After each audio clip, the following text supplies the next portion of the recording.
Господин Нехаредини, добре дојдовте во студиото на 1 ТВ. Ве повикавме поради вашата вчерашна реакција. Меѓу другото, една од темите кои ќе ги отвориме е оној скандал кој се случи со фондот на ПИОМ, односно со вториот, а може да ни кажете како го оценувате тоа? Вие вчера имавте една реакција во која велите доколку не биле способни директорите, можеле да седат дома. Министерот за финансии секако ќе им ја праќа платата на домашна адреса, што повторно не навраќа на нашиот стар проблем дека голем дел од администрацијата седи дома, а зема плата. Ова се темите што ќе ги отвориме, но пред се за фондот на ПИОМ.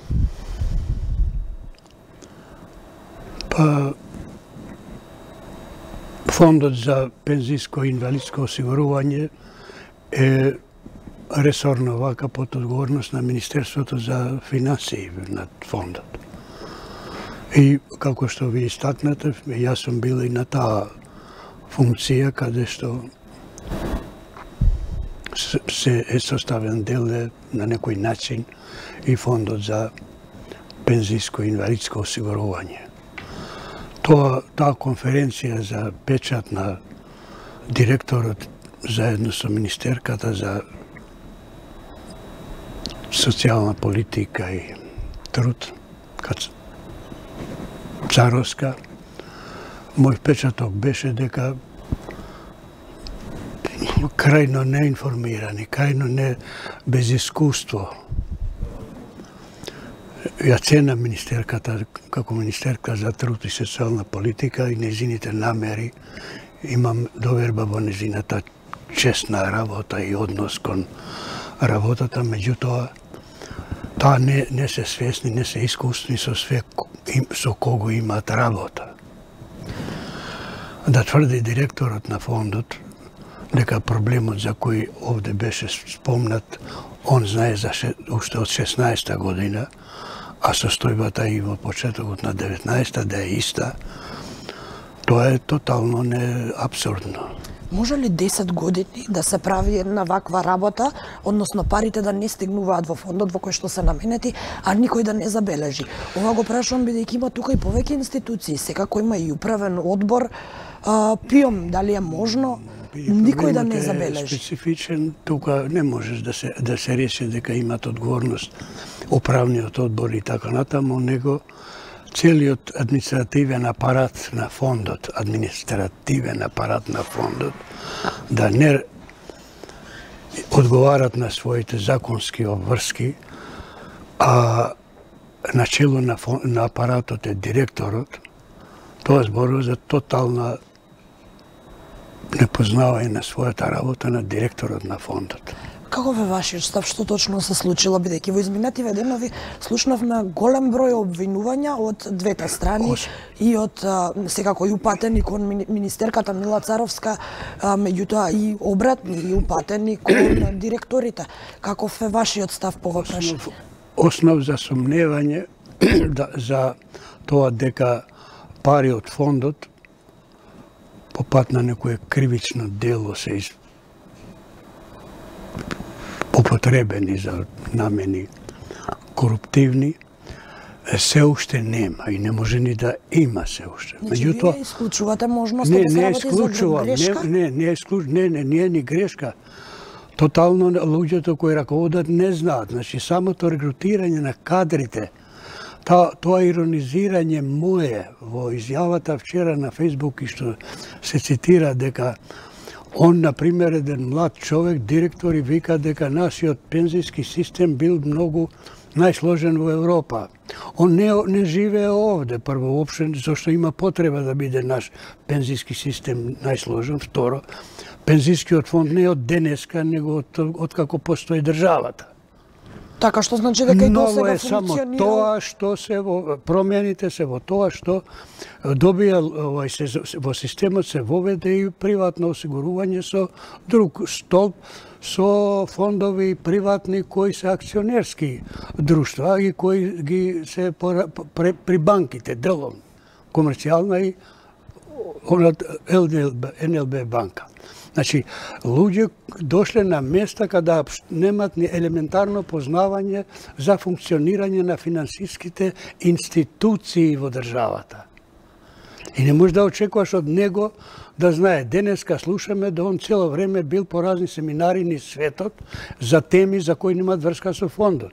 Значи, воопшто станува збор за еден голем проблем на системот на регрутирање на кадрите партиски. Меѓутоа, 10 години, колку што според информациите на Министерството за труд и социјална политика, колку што не се уплаќале пари во овој фонд, се многу време. Дали е можно 10 години никој да не го забележи? Да не реагира, тука се сигурно има и несватливо и самите тие банките стопански, комерцијална и другите, кај што се вториот столб.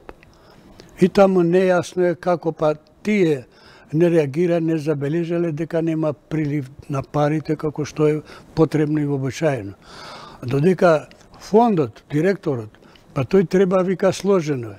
Па никаква сложеност нема од сметката на фондот да се подпише налог и парите 6% од вкупниот придонос да се префрли во вториот столб. Он вика тоа било сложено. И во тоа таа моја реакција, ако и тоа му е сложено, тоа зборува дека он не знае ништо. Меѓутоа, сега министерката најави дека се обезбедени пари, дел од критичарите на социјалните мрежи ни овој трансфер не го одобруваат. Што мислите вие сега како треба овој фонд да се поточно да се вратат парите? Овде станува збор за нешто друго, менување на тези, дека одбраната, па дури и онај заменик премиер за европски интеграции вика нема кражба. Па се уште не се знае дали има кражба и тоа немам право ни јас да кажам дека има кражба. Него има прекршување на законот што парите не се пренесени, туку се користени за плаќање на пензиите. И тоа пензискиот фонд има околу милиарда буџет. Па се дотира од буџетот со околу 500 милиона евра. Повеќе него што имаме средства наменети за јавни инвестиции. И не е битно, требало парите редовно да се пренесат според динамика како што се плаќат придонесите, 16 да се пренесат во 100. Тие тоа не го правеле. Тоа зборува дека не е еден. Тотално треба да се не да се разрешат, те се избргат од работа, да им се каже на партиите, а не да излезат и да ги бранат. Дали е можно лесно решение на проблемот? Какви се вашите очекувања? Сега дали парите кои ќе бидат префрлени во овој втор столб би можеле да имаат некакви други економски импликации со оглед на фактот дека од некаде треба да се скрати, претпоставувам? Вториот столб е инвестицијски фонд. Он тие пари ги вложува во профитабилни пласмани и создава добивка за себе, меѓутоа има секојаш пари да не губат ни еден денар тие што се осигурани нивните пензии. Овде долго време ги доведеле во прашање и чудно е па толку луѓе самите па и не реагирале. Jer treba da dobivate информации како на нивните сметки пристигат тој дел на придонесот што треба да се рефундира од Фондот за пензиско и инвалидско осигурување на држава Македонија. Значи, овде една цел синџир на учесници во реализација на овие финансиски операции затајле. А прв што треба тоа да го забележи и да не го дозволи е директорот на Фондот за пензијско и инвалидско осигурување. Сакав да ве прашам и за реакцијата на актуелниот министер за финансии. Тој на пресконференција секако за друга работа беше прашан од новинарите конкретно за фондот во ПИОМ, меѓутоа тој рече дека тоа е во надлежност на неговата колешка од Министерството за труд и социјална политика и дека таа треба да ги објасни деталите на јавноста. Вие бевте на таа функција и на почетокот на разговорот исто така кажавте дека веќе сте биле и во позиција да ја гледате состојбата во ПИОМ. Да бевте вие сега министер за финансии, како ќе постапевте? Дали ќе кажевте вие сега дека министерката за труд и социјала треба да се дообјасно или сепак и министерот за финансии има некаков увид? Прво, да бев ја во министер за финансии, не ќе може да биде директор тој што го слушаме. То сигурно. Или ја не ќе бев министер, или он не ќе беше... Меѓутоа, може ли министерот за финансии да не е запознаен со вас? Може. Да? Може да не е негово тоа. Може он да не е запознат, ако тој никој не му укажува, jer министерот за труд и социјална политика има лепеза други одговорности. Ако од нигде немал, jer јас прво периодот мој тоа да не се споредува, jer ние ваков вид на осигурување пензијско не сме имали приватно со столбово и поедноставно било во фондот и фондот. Меѓутоа јас сум имал прилика не заради вакви пропусти, него заради други причини кои сум бил и разрешен директорот на фондот, поставен друг. Не е никаква трагедија, не е никакво чудо. Меѓутоа, јас знам повеќе за функционирањето на фондот. Фондот за пензијско инвалидско осигурување со партиски, баш од тие партии што били на власт. Еднаш било ДПА 2006-2008. Значи, зборуваме за основниот проблем во ова општество, а тоа е партизираноста на институциите. Партизираноста, па дури да одим и до тамо да.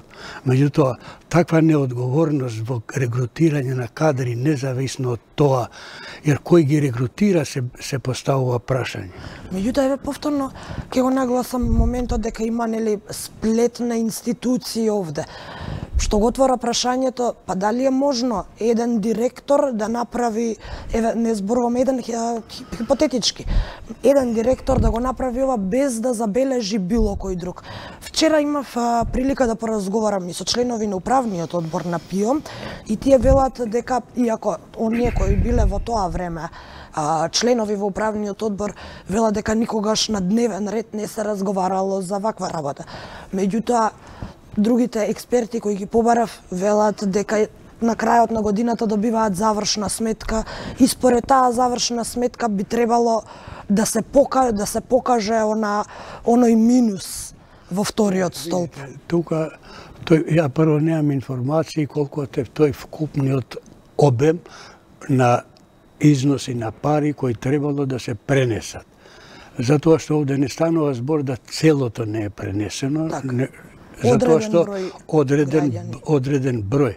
Така да тие членови на управни одбори кои не се ни стручни, тие имале износ што се пренесува тамо, ама дали е тој под кој што треба, тие тоа не го знаеле. Така што се однесува до другите две надлежни министерства. Тоа требало стручните служби кај што затаиле, меѓутоа не само директорот тамо па во фондот има разни сектори. Па има одговорни и за ова проблематика. Сега тамо кога гледат што све, кои се последиците, сите сега не се појавуваат во јавност. А во Министерството за труд и социјална политика, дали е можно таму да немаат увид во ова што се случува со ПИО? Години наназад. Тоа фондот е во тој смисол финансиски независен. Придонесите за фондот се плаќаат директно од предпријатијата во име на заработниците право во фондот. Не одат преку Министерството. Преку Министерството оди оној недостиг на пари во фондот што се обезбедува од буџетот. И тој износ се пренесува од буџетот на државата на сметката на фондот. Како тоа понатаму се учесниците, оперативците во администрацијата во фондот. Министерството најави дека веќе ќе почне обештетувањето, односно префрлувањето пари, дека веќе се обезбедени пари. Така што осигурениците нема да бидат оштетени на крајот од овој процес, меѓутоа дали државата ќе биде оштетена? Ама веројатно не, државата тоа што требало тога ќе ги плаќа сега. Со државата е чиста работа. Ако не се пренесени тога, ќе се пренесат сега. Меѓутоа, осигурениците, колку што ми е познато, не може да останат без одредени последици. Меѓутоа, овде чудна работа што и толку луѓе, па сами има и писмени луѓе, меѓу тие осигуреници, да уопште никој не е сигнализирал дека нешто не е во ред. За какво оштетување зборувате за осигурениците? Па осигурениците затоа што на време ви кажав од тој фондот, вториот столб е профитна организација. Така да, ако тој е успешен, тоа се одразува и на нивните пензии. Така. Ама ако не е оплатено, како ќе учествуваат во тоа? Практично тоа е инвестицијски процес. Меѓутоа, ова бара веќе по-детална емпириска анализа да се види колку, како, кој. Да се вратиме на вториот дел од вашиот вчерашен коментар, кај што велите, па министерот за финансии онака на домашна адреса ке му ја праќа платата, ние со години веќе стана во општество и нормално на израка клати врата, зема и плата. Дали имаше вакви работи во време кога вие бевте министер и што мислите, ќе има ли крај оваа состојба? Не, јас кога бев министер, тврдам дека ова што се случува во последно време во Македонија и на релација меѓу коалициони партнери и така натаму, немало никогаш историски и нема нигде во светот денеска.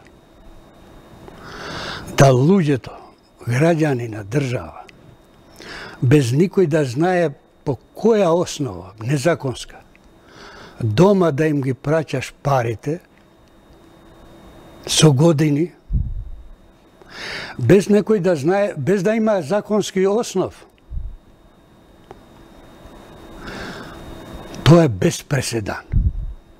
Меѓутоа, тоа не трае сега, тоа трае од владата на ВМРО и ДУИ и, нажалост, 2 години се уште продолжува со владата на СДСМ и ДУИ. Мислите дека е тешко да се расчистат овие состојби или пак се работи за недостаток на политичка волја? Прво, бидејќи зборуваме за еден предолг период наназад кога сите овие работи се направени. Тоа е, ако можам да кажам, и аргументот на актуелната владеачка гарнитура дека не може нешто што е 10 години уништувано да се исправи за година до 2. Каков е вашиот став? Видите, јас сум имал прилика на телевизија со министерот за финансии,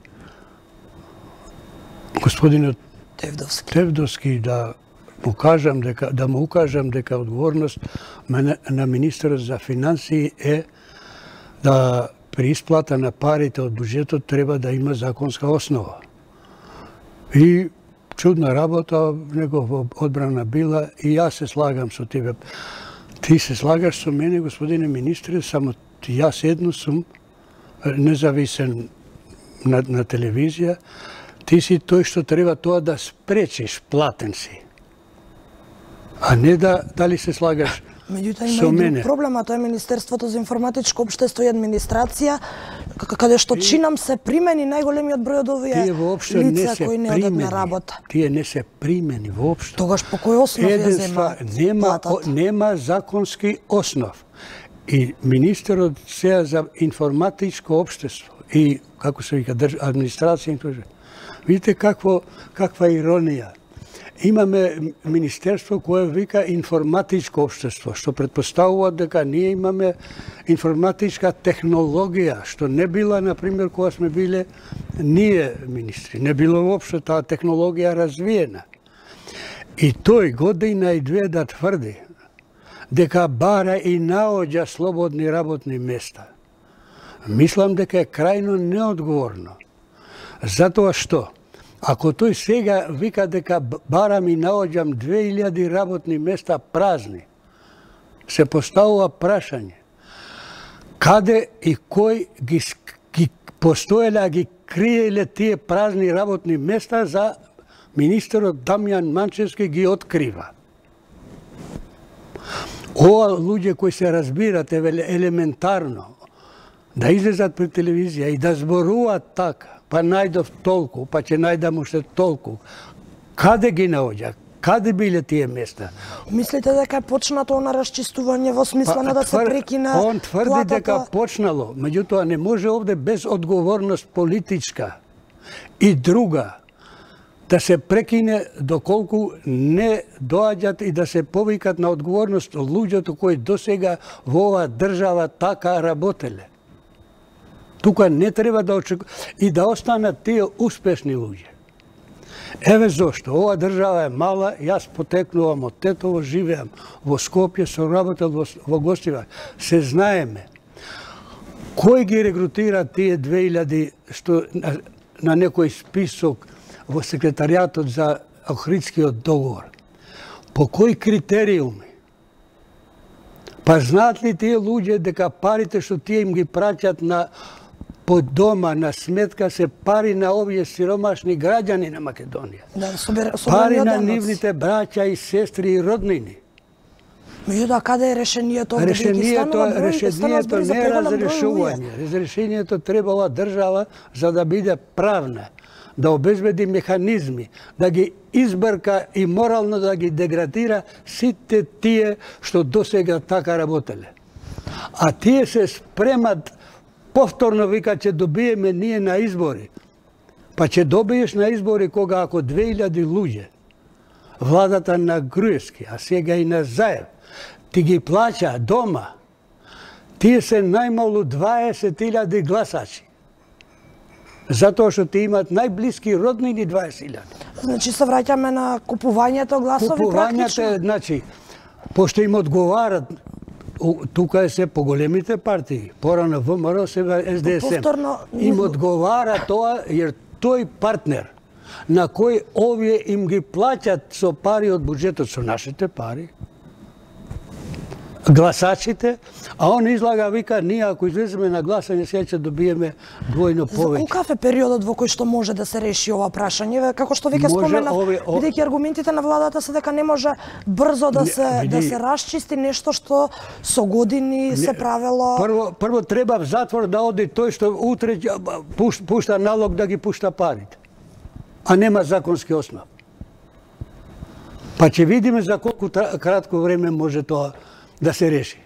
И сите назад мислите што биле надлежни по ова прашање? Апсолутно, од 2008-2009 навам. Ова е еден проблем, што не одат воопшто на работа. По општините, по јавните предпријатија во општините, има стотини по секоја инвестиција вработени кои боже ми одат, ама општо не одат на работа.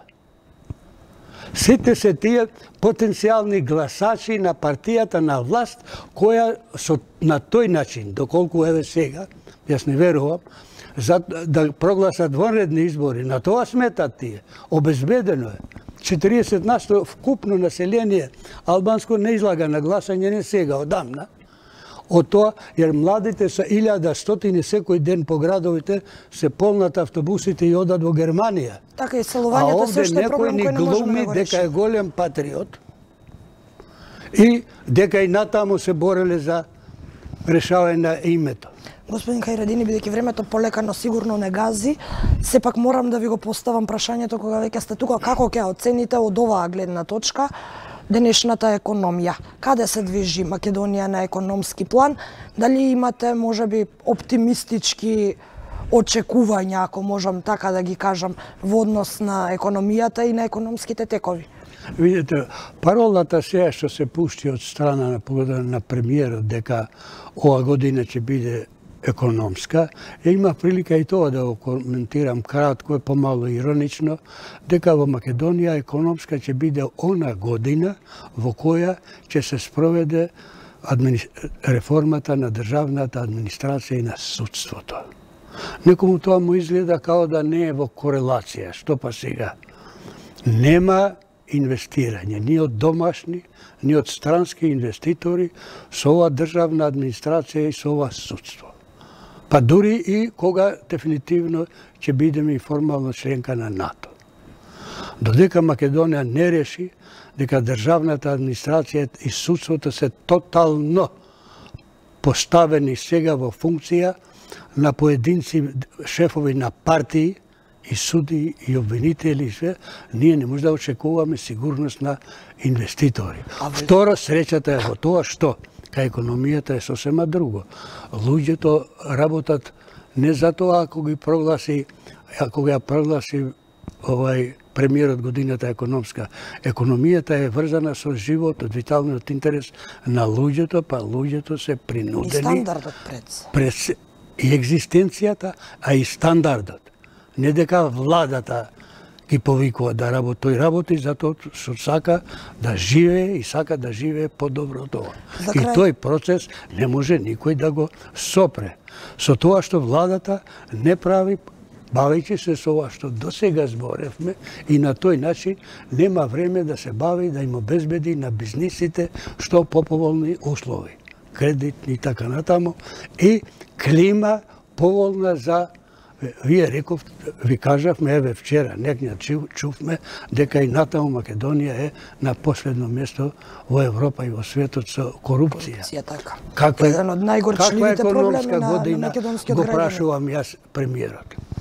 За крај, дали очекувате влезот во НАТО и приближувањето во Европската Унија да го поместат стандардот? Дали очекувате, пред се зборувам за она имплементивна економија, дали обичниот граѓанин ќе почувствува економска разлика од влезот во НАТО и приближувањето Не, обичниот во граѓанин Европската да не Унија? очекуваме дека со самиот чин на зачленување веднаш отедрената ќе има користа од зачленување во друг случај на подолг рок. Покрупни инвеститори, странски, тоа веќе се ослободени од еден страф од поголеми крупни потреси од државата, па тука се веќе посигурни. Меѓутоа, ова корупцијата, државната администрација, не оди на работа, а земи плата, тоа не ни го решава зачленувањето во НАТО. Господин Хајредини, ќе ви се заблагодарам што бевте мој денешен гостин во отвореното студио 1. Навистина ова беше една тема која во изминативе денови крена голема прашина во македонската јавност, бидејќи сепак 12.000 осигуреници не е мала бројка, чии пари се злоупотребени или пак е направена некоја грешка. Не се законски употребени. Така. Едно е, друго е крадење и носење дома. Носе дома она што чувме како правил директорот вчера има во весниците, како се шетал низ светот на разни семинари кои немаат врска со работата на фондот. Колку и така натам. А инаку Така, ви благодарам многу за денешното гостување. Секако ние како телевизија ќе продолжиме да ги следиме ваквите текови и секако да помогнеме во општеството за да се намалат сите оние злоупотреби и секако да вршиме надзор врз јавните функционери како тие работат својата работа, особено оние кои калкулираат и управуваат со парите на граѓаните. Овде ќе ви се заблагодарам за вниманието. Останете со програмата на 1 ТВ, следува секако забавниот дел, оној можеби за вас и најинтересен дел во денот, Вучиќ ексклузив и секако вашиот омилен Сергеј Варошлија, а во вечерните часови останувате со колегата Александар Чомовски. Ви благодарам за вниманието и довидување од мене.